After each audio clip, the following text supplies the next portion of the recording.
and thank you to the ARC Training Centre. It's funny for me being here today because I was just saying to Diane before I came in, I'm a lawyer by training. I used to be a criminal defence lawyer, and I was doing a master's degree here 10 years ago in this faculty, actually. It was international law and security, so absolutely nothing to do with energy. And I was experiencing a bit of a personal and professional crisis in terms of it's pretty common for a lot of lawyers experiencing some disillusionment with their chosen profession. And it was during the course of the master's study, actually, that when writing on it was a national security issue and how you can, how best to address a national security threat. And I wrote about climate change, and for me, that's when it kind of clicked that that's what I want to do as in my professional working life. So I spent quite a few years kind of grinding sideways from law into energy policy, and it's been a very interesting and challenging last, I guess, 5 years in the hydrogen space. I was quite fortunate to have the opportunity to work in it around its genesis, and as I'm sure everyone in this room appreciates, it's a growing industry and a critical one if we want to achieve our decarbonisation objectives, not just in Australia, but globally.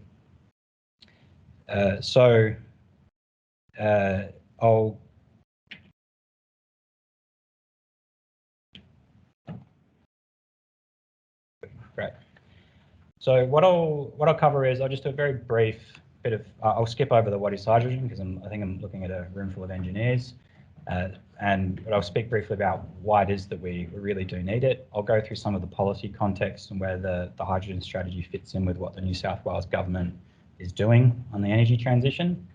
And then I'll give an overview of the strategy, and then I'll get into sort of explaining and giving a status update on the major actions and finish with some closing remarks. So in terms of why we need the hydrogen, there's a lot of modelling and reports and glossy documents out there that speak to the jobs opportunity and how much we can increase investments and the amount of jobs that the renewable energy transition is going to provide for. Something that's critical for the state of New South Wales, I think from an emissions perspective, is our heavy transport emissions are about 6 megatons per annum. That's on the heavy side, so that's not including your sort of light, medium commercial. We're home to Australia's really its only fully integrated steelworks. It's another 6 megatons of carbon emissions per annum. There's also a huge amount of emissions associated with diesel combustion in agriculture and also for our industrial processes for electric down. It's up to a really significant amount of emissions for the state where we can't electrify. And so if we are serious about achieving net zero in the state, hydrogen and its derivatives are really critical to that. And there's also the economic opportunity. New South Wales is home to about 30,000 workers who who basically have carbon risk when it comes to their employment. I'm focused mainly in the Hunter and the Illawarra. That's a lot of jobs that will need to transition as the economy transitions, and hydrogen will be in the mix there as a pathway for alternative employment. The strategy, the hydrogen strategy. When Minister Keane was part of the previous government, when he became the minister in, it was the end of 2019 or beginning of 2020, that kicked off a huge amount of policy work in New South Wales to achieve, basically to decarbonise the economy. So it started with a net zero plan. I think New South Wales was one of the first jurisdictions in the world to commit to a net zero target by 2050. And I think it was also one of the first jurisdictions in Australia to commit to an interim 2030 target, and that was part of that net zero plan. That was, I think at the time, it was about 35% emissions reductions, and that's been increased to about 50 now. After the net zero plan came out, there was the electricity infrastructure roadmap, and that was in New South Wales' response to, people might remember the National Energy Guarantee, but that was supposed to be the national policy framework to decarbonise the grid. Once that fell over, the New South Wales government implemented the infrastructure roadmap, and that's the state's signature energy policy. And really, basically what it is, it's about auctioning off contracts for difference for new renewable energy supply and access to new transmission infrastructure and coordinating investment in that. But what that is about doing is getting 12 gigawatts of renewable energy online by 2030 to replace the coal power generations that's going out. Once that framework was in place, there was a fair bit of work which looked at, well, once you have a decarbonised grid, once you have lots of renewable energy, what does that open up in terms of new industries? And hydrogen, through the Chief Scientists and Engineers report, and also, well, there's two reports actually, hydrogen featured very strongly within that. And then within the umbrella of the Net Zero plan, there was a $750 million program which was announced to support basically deployment, R&D and deployment projects sort of across different technologies outside of the electrification space, decarbonise the economy. And then last was the New South Wales Hydrogen Strategy. So collectively, these policies together formed a suite of what the New South Wales government was doing to decarbonise. It's very comprehensive in its coverage, and it was a very busy couple of years to get all of this in place. And the new government that's come into power back in March, they've already sort of tested to the efficacy of the roadmap and their commitment to it, and seeing that through to its completion. So the New South Wales Hydrogen Strategy, as Francis mentioned, it's a total of 60 actions. New South Wales was the last state to announce a policy framework to support hydrogen in Australia. When we were designing the strategy, something we want to be really conscious of was ensuring that we had very targeted and specific actions that covered the entirety of the hydrogen value chain. We're talking about building a new industry. It's not just a case of funding a couple of demonstration projects here and there or looking at some legislation. You really need to do quite a lot to actually make this work. So the breadth of the strategy covers things like reviewing and updating planning pathways, supporting skills development, doing infrastructure studies, reviewing regulatory frameworks, supporting standards development. It covers off on pretty much everything you could think of. But on top of that, the key differentiating thing for the New South Wales Hydrogen Strategy is the financial incentives that it provides for. So as I'm sure everyone in this room appreciates, the economics of hydrogen are very challenging. It's really hard to make a project stack up against conventional fuels. And so that fundamentally is what's going to prohibit investment, and investment at the scale that's needed to actually shift these supply chains and ultimately make this a commercial and economic proposition for companies. If you stack together all the various subsidies in the hydrogen strategy, it comes out to about $4 per kilogram. There's a lot of talk about the Inflation Reduction Act in America and the $3 per kilo it provides for. And to be fair, that's the scale of investment that allows for. They don't really have a ceiling in terms of how many companies can access that. We do in New South Wales, but in terms of the subsidies that are on offer, they are significant in terms of helping projects close that commercial gap and be viable. What we're trying to do is we think we can achieve a levelised cost of hydrogen, green hydrogen I should say, under $2.80 per kilo by 2030. And that's not relying on technology cost curves per se. There are direct incentives available to actually bring that cost down. Just a plug for the strategy. At the end of last year, WWF Australia rated all the different jurisdictions on what they were doing for renewables and hydrogen support, and New South Wales very comfortably came out on top. So I'll get into some of the actions now and their status. So let me just go back to the waterfall chart quickly. So in the red box those are the cost savings that we're providing for grid-connected electrolysis. So we know that one of the challenges at the moment for hydrogen production is the lowest cost energy you can get is behind the meter solar. It's very cheap, but it's a very low capacity factor. If you want to if you want to ensure that you're getting your return on your capital investment, you generally need to maximise your capacity factor. And when projects are looking at their configurations, they're trying to optimise for that capacity factor to balance out the electricity input cost versus what they need to recover on that capital investment. One of the solutions is to be grid connected, so you can obviously run more continuously, but if you're grid connected, it means that you're paying much more for your electricity. You're not paying just for your wholesale electricity price, so you're not even getting the benefit of straight solar. You might have a PPA in place that provides that price coverage, but you're paying wholesale electricity prices, but you're also paying for grid charges, which can be significant. They can be up to about $40 a megawatt hour. And you're also paying for the various schemes that are levied on electricity consumers. So it really just doesn't make any sense to be grid connected at this stage unless you've got huge funding support up front. And even then, even if you've got your capital for free, the cost of electricity could still be prohibitive, just your OPEX. So one of the major actions in the strategy is providing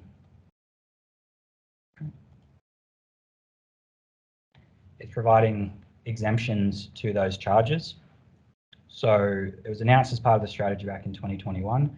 We've now done the legislation and the regulations that minimize your capacity factor, and when something can be accessed by industry right now. You'll get 90% off your network charges. Generally, you'll get somewhere between 90 and 100% exemptions on the various schemes that are levied on electricity consumers. And so the net effect is that you're basically accessing wholesale electricity prices for your hydrogen production. It's available, there's a 750 megawatt cap that applies across the state for projects that can access this, and it's available for a period of 12 years. One of the really important elements of that, though, is that you've got to be using spare capacity on the network. So the way that I'm not sure if people in the room are familiar, but the way that pricing works for network operators, it's regulated by the Australian Energy Regulator. They set the total amount of revenue that those businesses can recover, and then they set pricing to their customers based off of what the AER says they can recover. But and that's determined off their regulated asset base. So basically, the poles and wires that they have in the ground, that's the basis for their revenue. So at the moment, they're in various parts of the grid. There's capacity that we as electricity consumers are currently paying for, which is underutilised. So the idea is to utilise that capacity, bring forward investment in green hydrogen production, and then once the technology is more commercial, they'll revert back to standard pricing. So you've got to be doing green hydrogen to access this. There's a 1 megawatt, you have to have a maximum demand of at least 1 megawatt. That's just a sort of minimum threshold that we're doing to try and encourage some level of scale, but also allow for distributed production of green hydrogen for things like refueling stations, because we know that the cost of not just producing hydrogen can be quite expensive, but also distributing it around to end users can be very expensive. So allowing for distributed production as well is one thing that we wanted to leave open to the market.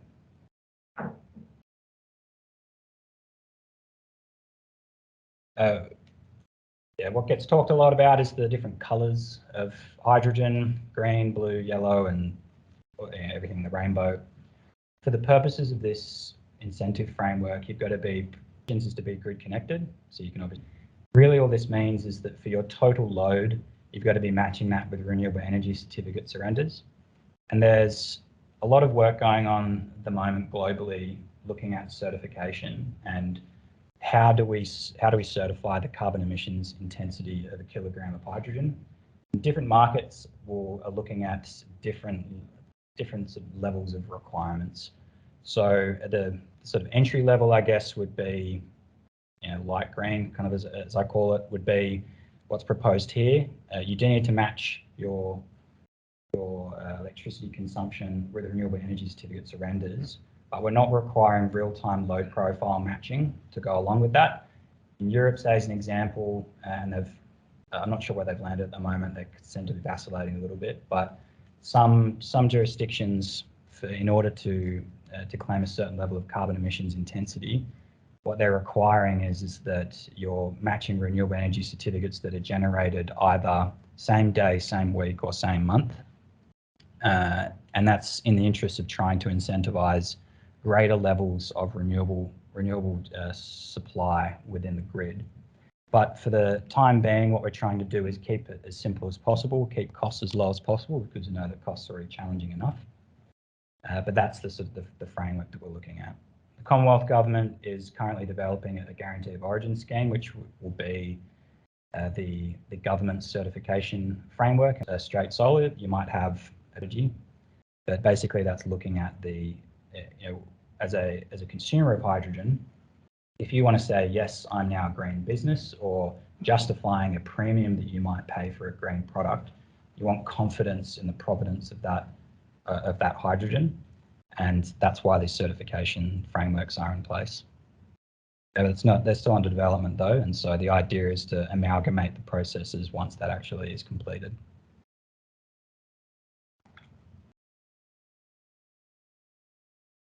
As I said before, there's a 750 megawatt cap statewide on this program. And another thing that we're doing is that they'll be placed first. There's a load shedding schedule which is operated by AMO. So if there's a lack of supply within the market, there's a pecking order in terms of who gets flicked off first. Paying wholesale electricity prices, but new also go to the front just because they're getting what is close to a free ride on the network. The next signature action under the strategy is our Hydrogen Hub initiative, which it's up to $150 million in grant funding for the deployment of large-scale hydrogen projects. The $64 million of funding has been awarded so far. That was back in March. The two projects that were selected, one is in Moree, and it's an agricultural project. So they're looking at small-scale green ammonia production to support cotton farming, and also some agricultural mobility applications. And the other project, which is being delivered by BOC, who's an industrial gas company, down at Port Kembla, and that's got a primarily mobility focus. We expect those projects, they're going through their FEED studies now. We expect that they'll get to FID either this year or early next year, with a view to being operational by 2025, 2026.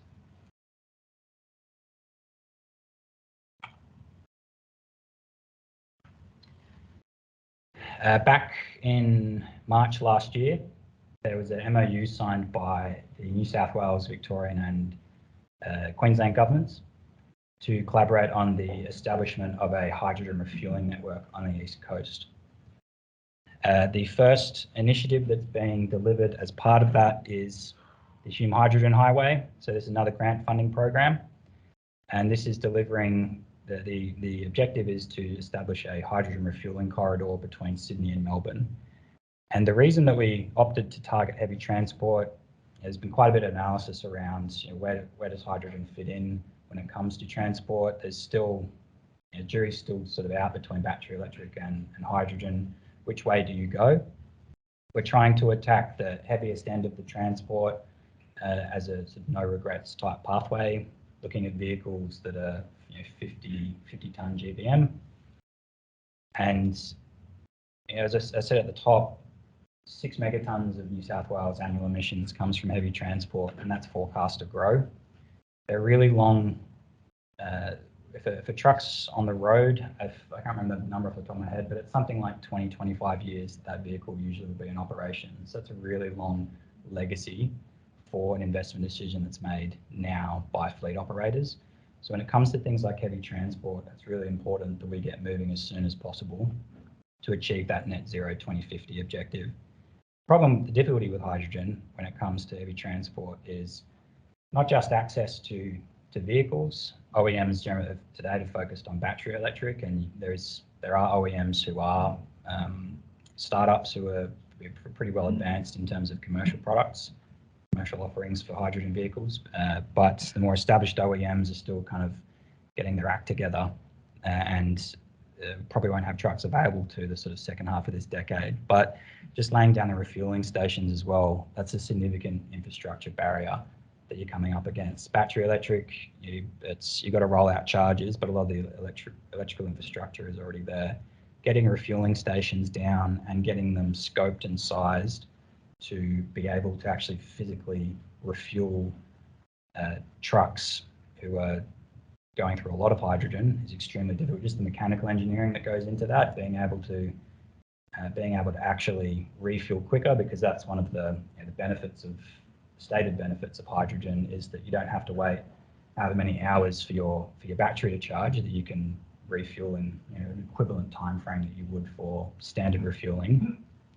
But to do that, you need pretty significant investment and engineering when it comes to your storage tanks and how you balance out pressures in order to be able to do that. So if you don't get it right, your first truck might be refueled in, say, 10 minutes, but your second truck will be in 20 minutes, and then your third truck will be in 50 minutes. Just plucking those numbers out of the air, but that's sort of the idea. So we're in the process of assessing applications now. We expect to award grant funding to the lead applicant in Q3 of this year, and having the highway operational by the middle of the decade.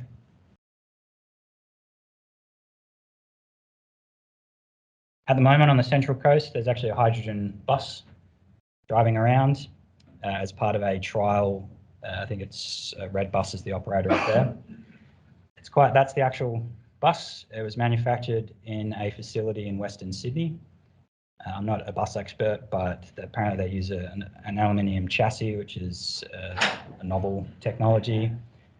But this is an important trial as part of a broader effort by Transport for New South Wales to transition its fleet. So we've got a bus fleet of about 8,000 buses in this state. It's quite a lot of vehicles. That's a lot of potential offtake, for hydrogen. Most of that will be delivered by battery electric. But there will be certain routes we expect where hydrogen will be important. And this trial, which runs until June, the idea is that's providing real life data, which can then feed into Transport for New South Wales moving forward, how they make their decisions when it comes to fleet procurement.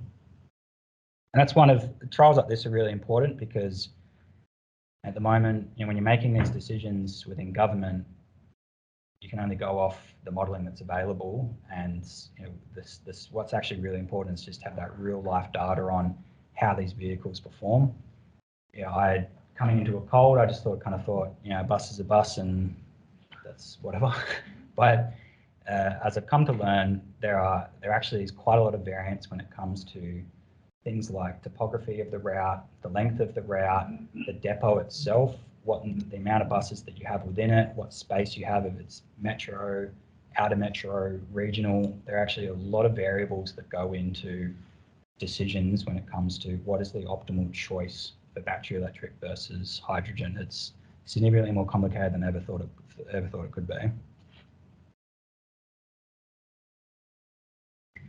The New South Wales Renewable Fuel Scheme, alongside with the electricity concessions, this is the other really big item in the hydrogen strategy. So the way this functions is basically like the renewable energy target. So for those not familiar with it, that's the Commonwealth Government's legislated target for renewable energy production. It commenced in, I think it was the early 2000s, but that basically is what jump-started solar and wind in this country. It legislates in the case of the renewable energy target, it was a renewable energy production quota, and that quota has to be met by liable parties, being electricity retailers. And those certificates, that as either a solar farm or a wind farm, you get a certificate for every megawatt hour of electricity that you produce, and you can sell those certificates to the liable parties who are legally obliged to purchase them. Oversimplifying a little bit, but that's additional revenue that goes into your revenue stack to help make your project commercially viable. So it was critical in the commercialisation of solar and wind through the early 2000s, and a similar model is being put in place for green hydrogen production in New South Wales. So as a green hydrogen producer, for every kilogram of green hydrogen that you produce, you also get a certificate with that. And then gas retailers and large gas users who don't use retailers, they are required to, they're required to meet the target, and it's open. It basically creates a market in which, as a hydrogen producer, you can sell those certificates. So the scheme has been legislated. It's not just a policy statement. It was legislated in 2021. The targets are there in the table on the left. They're actually set in gigajoules, and so we've just got some conversions there to tons and megawatts just as points of reference. But the idea is by 2030, when the target maxes out, that close to 500 megawatts of electrolyser capacity would be supported through the scheme. So the final details of the scheme that go in some regulations and the scheme rule are in the process of being finalised. Importantly, that includes the penalty rate as well, which is what for the scheme penalty rate, which is what will actually set the cap on the certificate price under the scheme. But we expect that to be finalised in due course. And if you're producing green hydrogen in 2024, you'll be able to get these certificates. But again, this comes back down to how can we reduce the levelised cost of hydrogen? How can we make these projects commercially viable? Grant funding up front for capital investments only goes so far. It's really critical that projects get OPEX support, otherwise it's not going to work. And that's why the Commonwealth Government, as part of the latest budget, they announced the Hydrogen Head Start program, which is $2 billion of funding to support large-scale projects and providing them with, I think it will be delivered as essentially a contract for difference, but you're providing a production credit to help close that gap.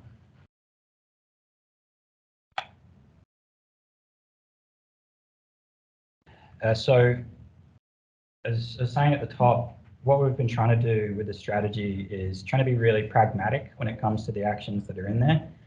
We want to be able to provide really tangible and practical support to help projects actually proceed, get investments and get hydrogen production happening on the ground. One of the common themes that comes up when you talk to stakeholders is around navigating the planning system. It's something that kind of gets taken for granted that once you've got the commercial sorted out for a project, that it will just go ahead. But you've still got to go through the planning system, and that can be a lengthy process, but can also be a little bit confusing in terms of understanding what the requirements are. So to help with that, the New South Wales Government has published a hydrogen planning guideline. So it sets out all the relevant planning pathways for various hydrogen-related activities. And that's something that's available for project developers to access now. And in terms of that as a potential barrier for planning, moving forward, so it's the sort of current state of play when it comes to planning frameworks, but when we're talking about large-scale projects and some numbers that are being thrown around, if you want to service a potential export market, you need gigawatts, tens of gigawatts of renewable energy generation, in addition to what we need just for the national electricity market. So, those are very large projects, you need huge amounts of land to do that. And something that governments will be contemplating moving forward is how do you support those projects get through the planning system? The South Australian government has already started making some progress on that front. They're proposing a hydrogen, I can't remember the name of the bill, but it's basically new legislation which concentrates planning approval and authority to a single point for these large-scale hydrogen projects. They're trying to use basically the same sort of model that supports investment in coal, gas, oil exploration and licensing, just because it's, in some ways, there are some parallels between that type of investment and that type of project. So they're looking at ways to support in the long term, if we really want to scale up, how can you actually facilitate these projects getting approved?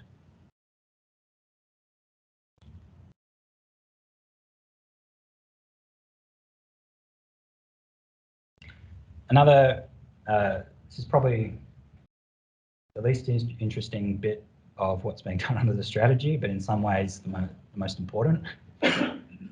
The ensuring that we've got effective regulatory frameworks that enable the safe use, production and distribution of hydrogen. It'll be really critical for the industry. People talk a lot about social license and having confidence in the technology. If there's an accident or an incident in the early stages, that'll do a lot to sink the industry even before it starts. And then on the flip side of that as well, the regulatory frameworks, not in all cases, will be fit for purpose. So there's been quite a lot of work that we've been doing on reviewing the regulatory frameworks that relate to hydrogen activities, which is a very difficult exercise just because hydrogen touches on so many different things. So it's basically looking at every piece of legislation that we've got in the state, reviewing it to determine whether or not it's fit for purpose, and enacting any amendments as necessary to enable the use of hydrogen. One of the findings of the review that was completed last year is ensuring that we've got national consistency when it comes to the way that regulators are making their decisions. And to that end, these national codes of best practice are being developed, which is trying to ensure, the common example that's given is whatever it was back in the early 1900s, the railway widths and how you had different widths in South Australia and New South Wales, and it was, led to all sorts of problems. So to the extent possible, we're trying to ensure that there's consistency nationwide on the way that regulators are making decisions. And like I said, extremely uninteresting, but extremely important to do it.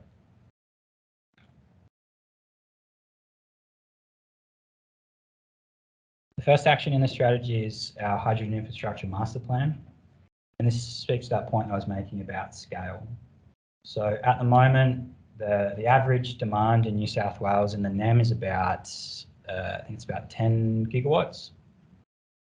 If we want to service something like a export market in the long term, there are some projects that are sort of in the early stages of development across the world, but that are ranging up to 100 gigawatts in renewable energy capacity. So you're talking orders of magnitude over what is currently in place for the entirety of Australia's electricity consumption, the East Coast electricity consumption. There's a lot of work to do to understand if we are going to have hydrogen used across the economy and across the state, what does that look like in terms of infrastructure configuration? What do we need in terms of poles and wires? What do we need in terms of pipelines? Where is the demand likely to be located, and what's the cheapest way to get it there? But not just price, but also those important non-price factors that need to be considered. So we've commissioned this infrastructure master plan. It's underway at the moment. And the idea is this will inform moving forward. What do we need to do in terms of support for common user infrastructure? Where do we need to look at planning instruments to revise them in order to enable large-scale hydrogen production and use? And if we do want to if we are serious about landing some of this potential export market, how should we actually be placing our renewable energy generation in order to do that?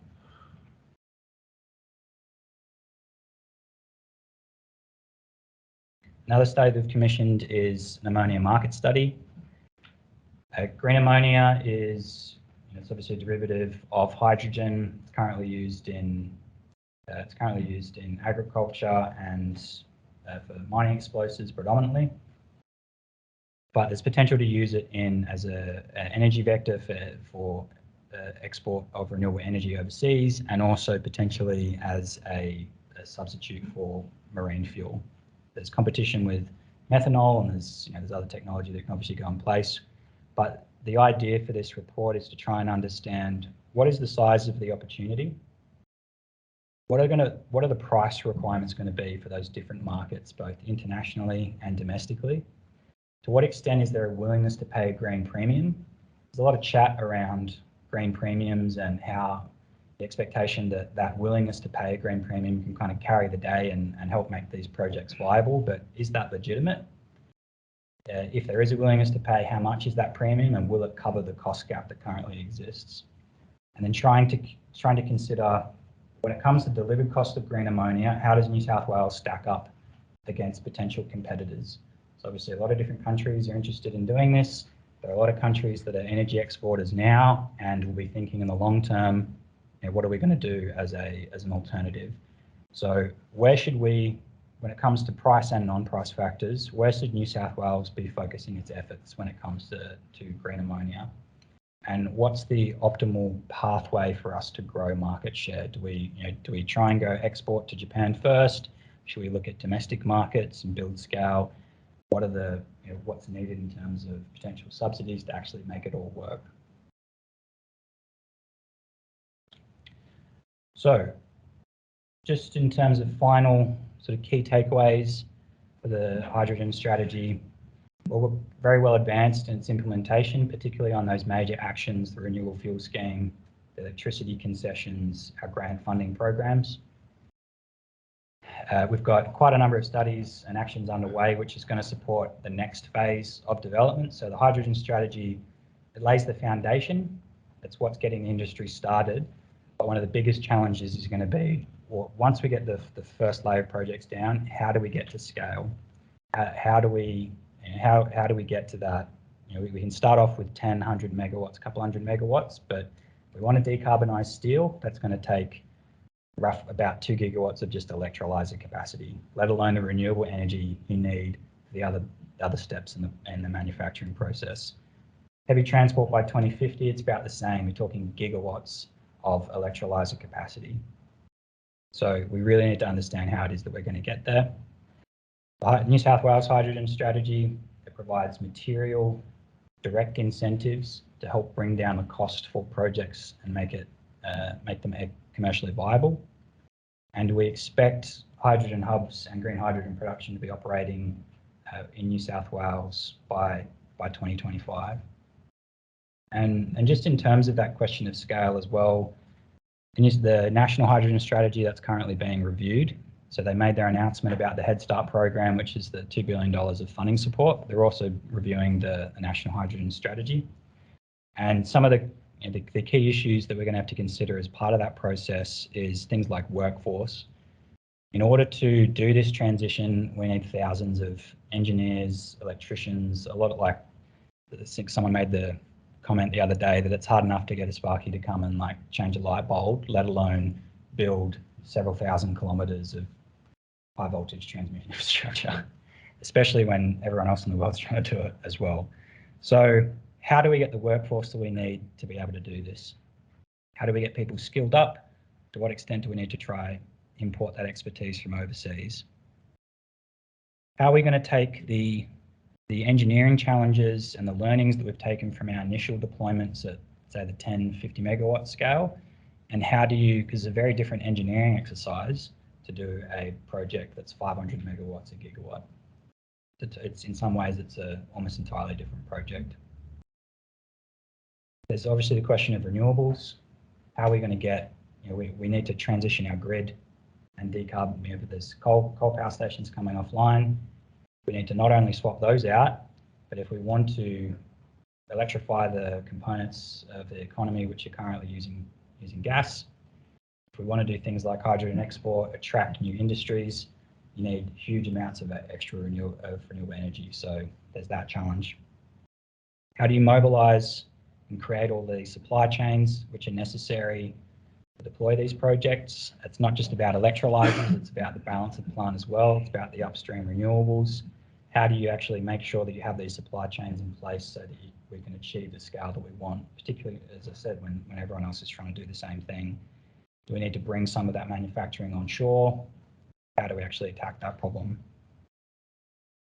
Trying to understand and deploy common user infrastructure. So back in the 70s and the 80s when LNG was being developed, there was a lot of support for things like pipelines and getting those projects up. To what extent does the state and government support those initiatives?